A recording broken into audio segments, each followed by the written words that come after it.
અને આ તરફ રાજકોટની વેજા ગ્રામ પંચાયતનું પણ પરિણામ આવી ચૂક્યું છે અને સરપંચ પદે યોગેન્દ્રસિંહ જાડેજાની જીત થઈ છે। વેજા ગામમાં બે પિતરાઈ ભાઈઓ વચ્ચે જંગ હતો।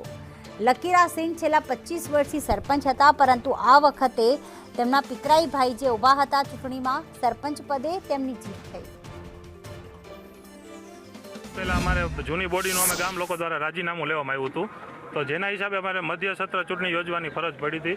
તો મારા સામેના હરીફ ઉમેદવારે બારોબારથી ફોર્મ લઈને ભરી દીધું હતું, એટલે ગામ લોકો દ્વારા મિટિંગમાં બી નહોતા આવ્યા, એટલે ગામ લોકો દ્વારા મને ઉમેદવારી કરવા માટે જણાવવામાં આવ્યું હતું। એના હિસાબે મેં ઉમેદવારી કરી છે અને હાલ મારું વિજેતા હું જાહેર થયો છું। શું કહેશો, ગામની અંદર શું કામો બાકી છે, શું કરશો? જે અમારે જે જૂના સ્થાનિક પ્રશ્નો છે એના હિસાબે જ મારે ઉમેદવારી નોંધાવી પડી છે લોકોના હક અને અધિકાર માટે। સૌપ્રથમ અમારે મિલકત માટે જે પ્રોપર્ટી કાર્ડની યોજના છે એમાં અમારે મેક્સિમમ લોકોના પ્રોપર્ટી કાર્ડ બને એ હું એના માટે મેં પ્રયત્ન કરીશ। રૂડાની 22 ગામની જૂથની પાણી પુરવઠાની યોજના છે, એમાં અમારા ગામનો સમાવેશ થાય અને 5-7 વર્ષ દ્વારા રૂડામાંથી એક પણ રૂપિયાનું બજેટમાંથી અમને રકમ ફાળવવામાં નથી આવી, તો રૂડા સાથે સંકલન કરીને મેક્સિમમ રકમ અમારા ગામમાં મળે।